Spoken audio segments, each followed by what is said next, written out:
Bagian kedua dari video kuliah ini kita akan membahas tentang konsep fungsi transfer ya, dan juga tanggapan impuls, sifat-sifat tanggapan impuls, apakah durasinya berhingga ataupun tak hingga. Oke, mari kita mulai dengan definisi fungsi transfer. Jadi fungsi transfer di sini dinotasikan dengan Hz ya, dari sistem LTI kausal dengan input Xn, di mana transformasi Z-nya adalah Xz, dan output Yn dengan transformasi Z-nya Yz, maka fungsi transfer ya didefinisikan sebagai rasio dari Yz dibagi dengan Xz. Jadi Yz per Xz, di mana Yz adalah transformasi Z dari Yn, sedangkan Xn adalah transformasi Z dari Xn. Oke, jadi apabila kita lihat lagi dari sistem konvolusi ya, jadi kita peroleh Yn itu seharusnya adalah Hn ya dikonvolusikan dengan Xn. Oke. Nah, Hn di sini adalah tanggapan impuls.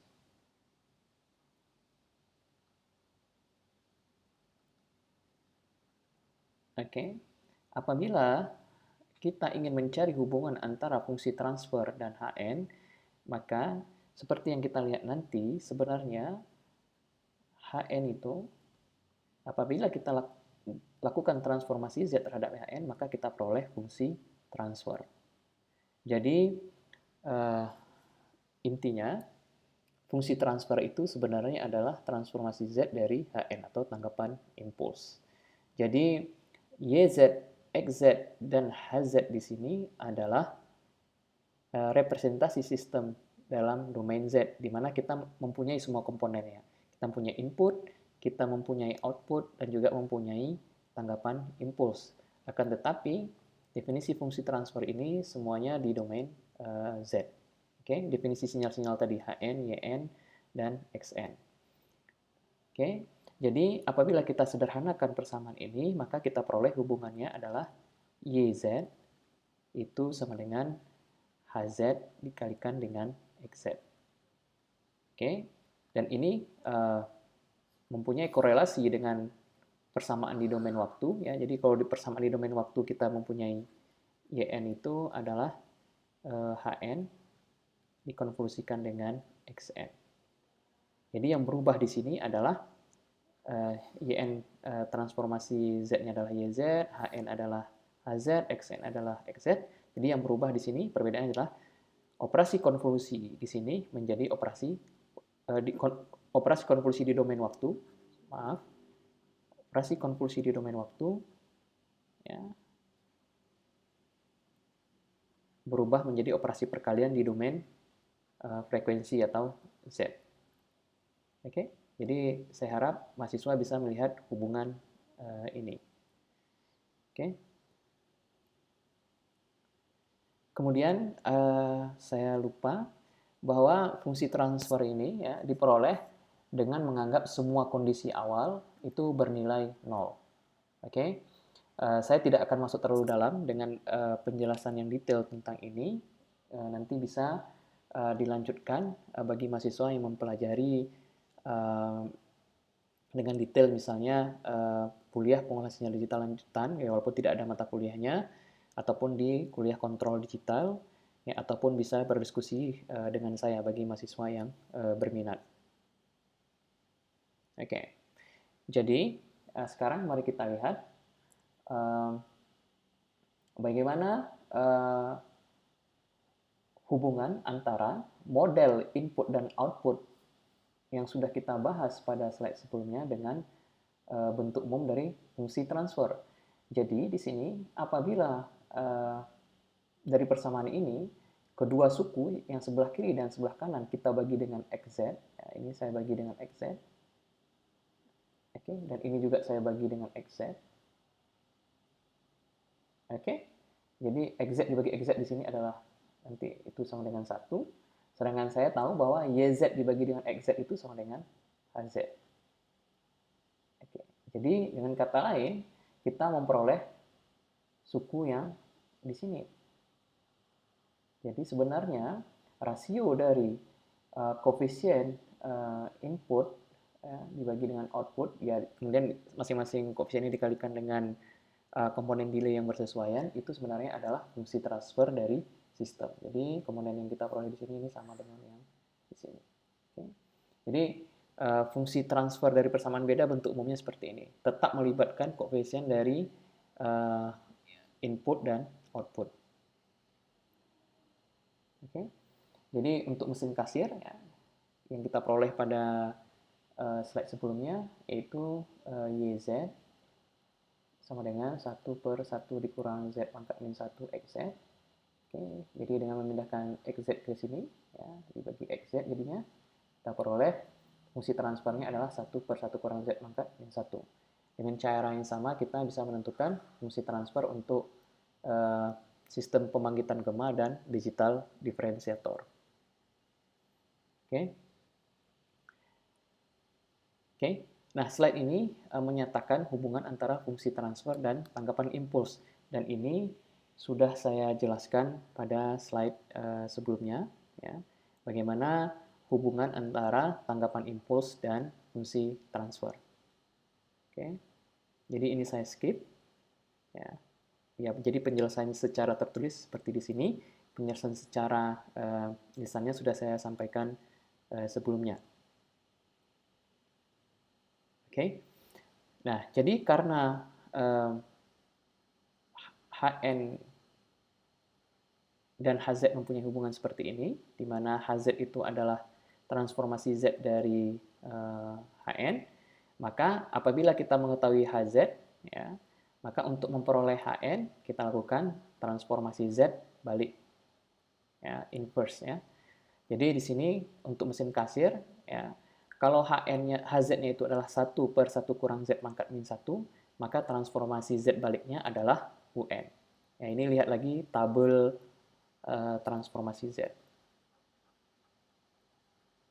Transformasi Z. Oke. Nah, untuk kasus yang kedua, ya, di sini untuk sistem pembangkitan gamma dan echo, di sini HZ-nya adalah 1 per 1 dikurang AZ pangkat negatif D. Maka untuk menentukan tanggapan impuls ya dari sistem ini, kita lakukan transformasi Z balik. Ya, mahasiswa saya tantang untuk bisa membuktikan atau menyelesaikan ataupun menunjukkan bahwa HN-nya mempunyai bentuk seperti ini. Oke, petunjuknya adalah ya mahasiswa melakukan pembagian 1 dibagi 1 kurang AZ pangkat negatif D ini secara manual. Kemudian lihat lagi bagaimana definisi transformasi Z, sehingga nanti mahasiswa akan memperoleh HN itu mempunyai bentuk seperti yang ada dalam persamaan ini. Oke. Kemudian digital differentiator, ya, HZ ya, dinyatakan dalam bentuk seperti ini. Apabila kita lakukan transformasi Z balik, kita dapatkan HN seperti ini. Dan saya juga meminta mahasiswa bisa membuktikan bahwa memang HN-nya mempunyai bentuk seperti dalam persamaan ini. Ya, lihat lagi definisi transformasi Z.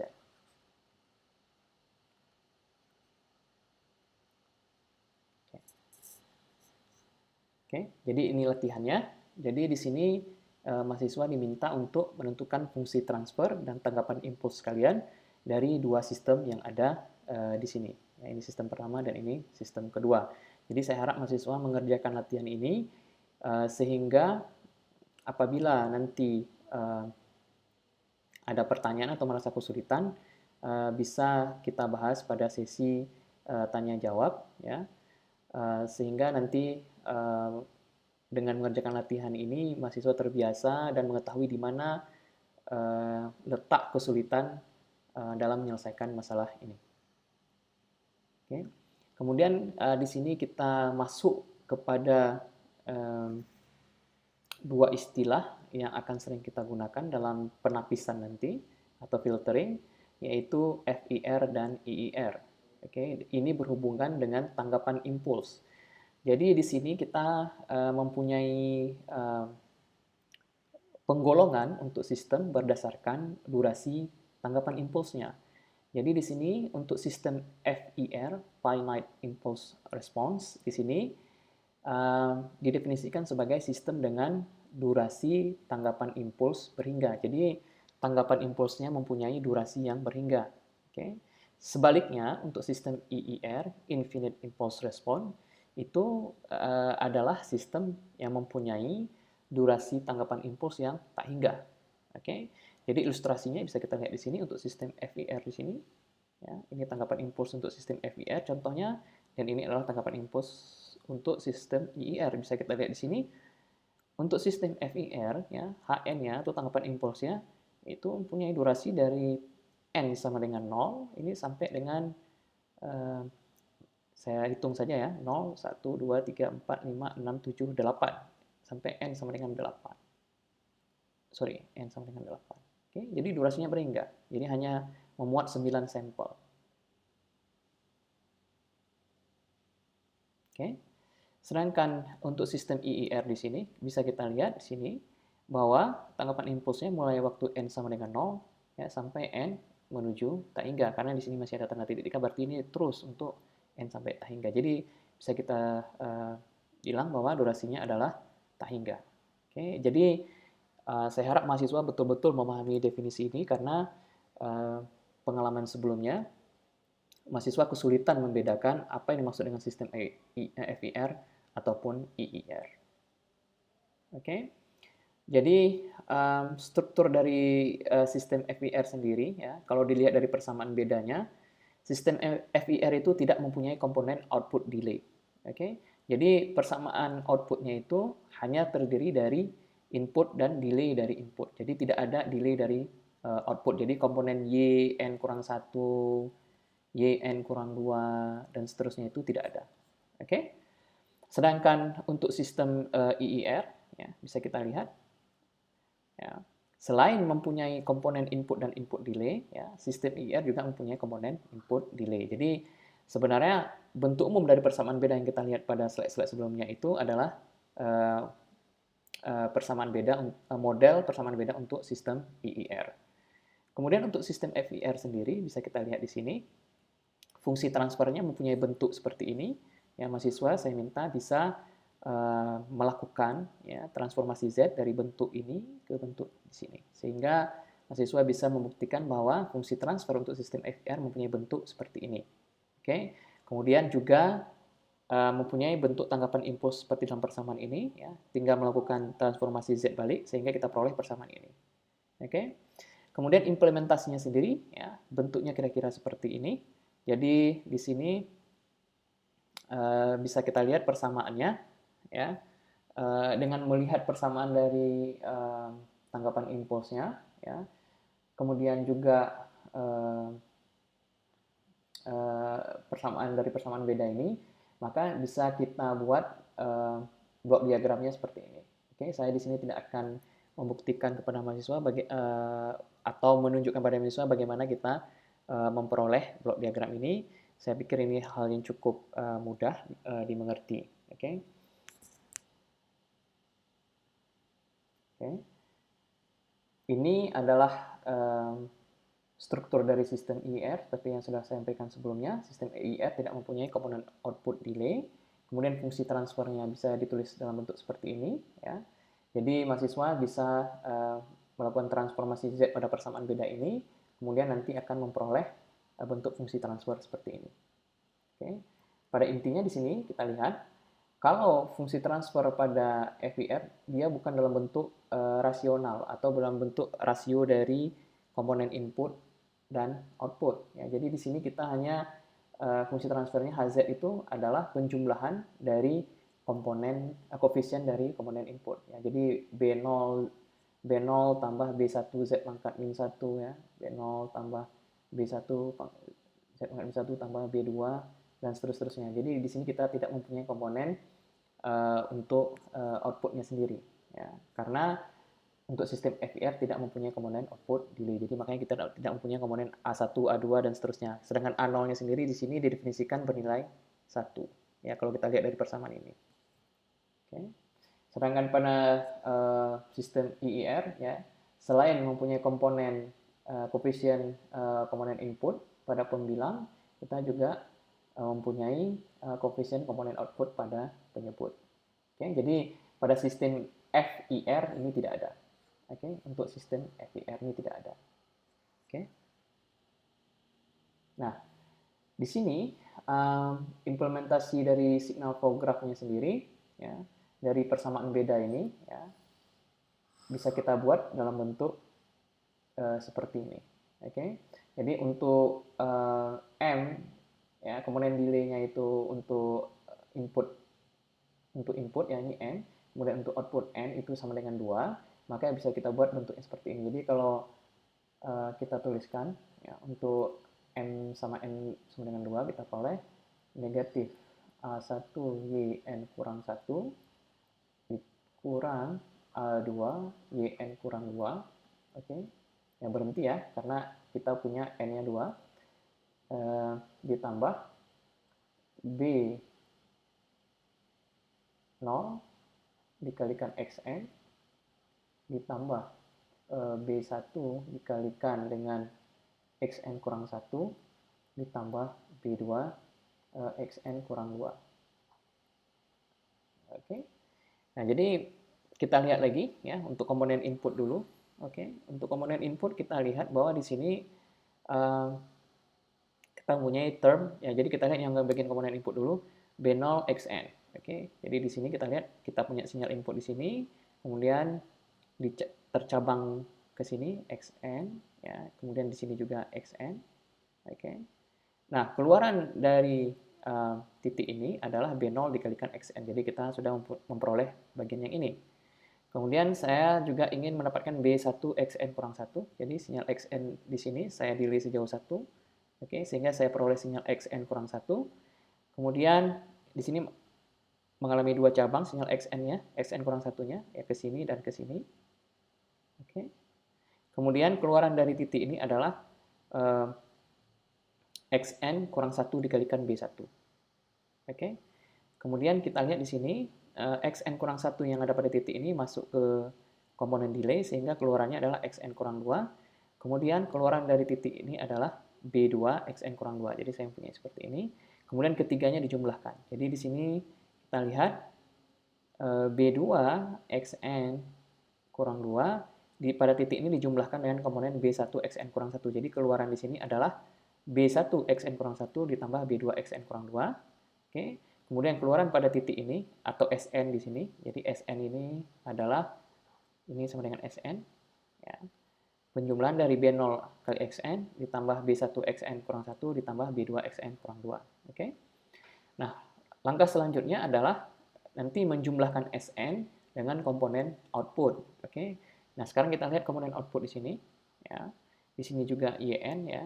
Kita lihat di sini YN masuk keluaran di sini menjadi YN juga, di sini juga YN. Oke, pada cabang yang di bawah ini YN, di sini YN, di sini juga YN. Oke. Kemudian kita lihat di sini YN mengalami delay sehingga pada titik ini saya mempunyai YN kurang 1 ya. Jadi di sini saya punya YN kurang 1. Di bawahnya juga saya mempunyai YN kurang 1. Oke. Kemudian pada keluaran pada titik ini adalah negatif A1 dikalikan YN kurang 1. Jadi saya punya seperti ini ya keluarannya. Ya, di sini keluaran di sini itu sama dengan komponen ini. Kemudian untuk YN kurang 1 yang di sini mengalami delay sehingga saya peroleh YN kurang 2. Kemudian keluaran dari titik ini adalah negatif A2 dikalikan YN kurang 2. Jadi saya punya seperti ini. Oke. Kemudian keluaran dari titik ini dan titik ini dijumlahkan pada node penjumlahan di sini sehingga saya peroleh komponen yang ini. Oke. Nah, kemudian pada titik ini ya, kita jumlahkan SN ya komponen total komponen output ditambah dengan total komponen dari input ya, SN total komponen dari input ditambah dengan total komponen dari output. Oke, kemudian dikalikan dengan 1 di sini. Jadi A0-nya itu sama dengan 1. Nah, itu nilainya adalah YN. Oke, jadi saya harap mahasiswa bisa melakukan translasi ya, dari persamaan beda ke dalam bentuk blok diagram. Oke, sebagai latihan di sini mahasiswa diminta untuk menentukan fungsi transfer tanggapan impuls. Ya, kemudian dari persamaan beda ini mahasiswa diminta menentukan apakah sistem di atas FIR atau IIR. Oke, pertanyaan yang sama juga berlaku untuk soal latihan kedua dan soal latihan ketiga. Oke, jadi